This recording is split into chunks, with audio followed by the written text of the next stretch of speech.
Tiny Thor is a pretty challenging but fun action platformer that implements the bouncy mechanics of Mjolnir really well, especially in the level design.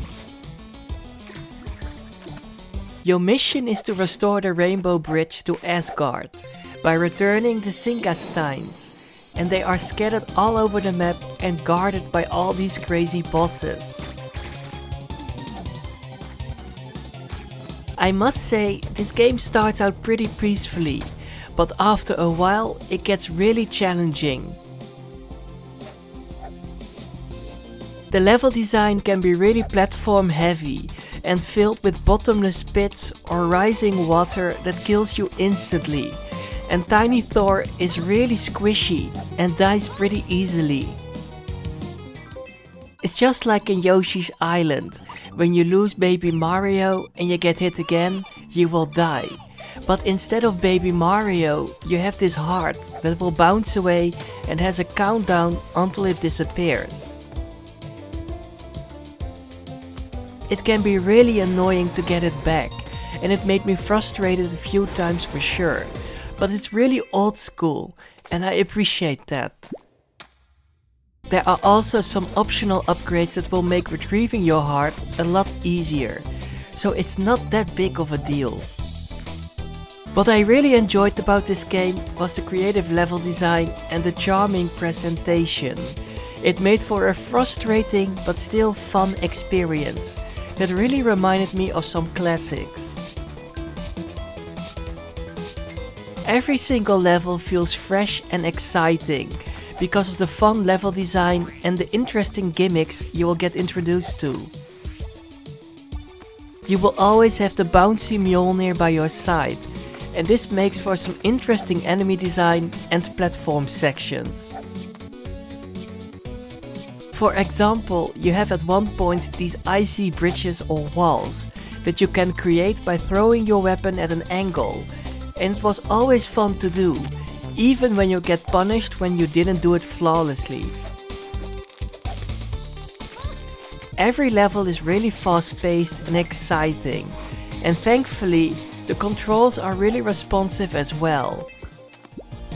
I had some trouble with adjusting my aim in the beginning, especially in stressful situations, but I got used to it pretty quickly.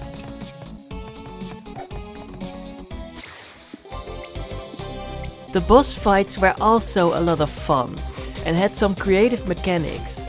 I really like it that you have the possibility to deal a lot of damage in a short amount of time if you throw your weapon at the perfect time, so it gets stuck between a wall and the boss.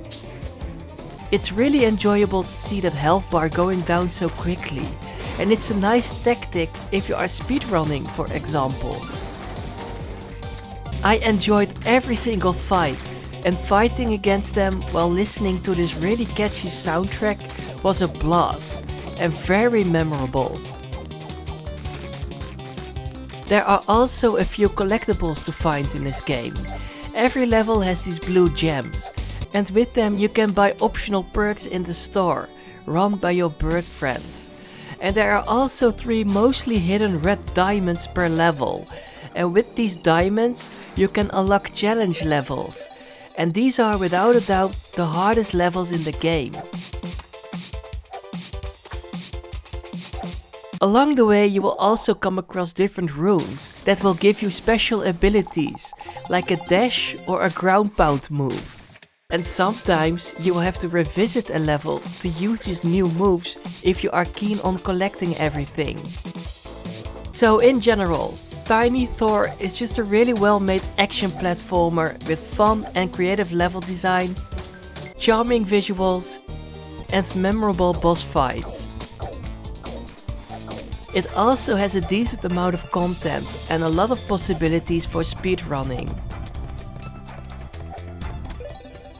It's once again not an easy game. I had a lot of trouble with some late game areas, and some platform sections were a giant difficulty spike and ask just perfect timing from you. But other than that, this game is an overlooked gem. I highly recommend this game if you love old school platformers and you do not mind some challenging gameplay. I had a blast with this game, and I can't wait for a sequel or a new game made by these developers. So be ready to take responsibility for your actions and master the bouncy powers of Mjolnir, so you can restore the Bifrost and become a son Odin would be proud of.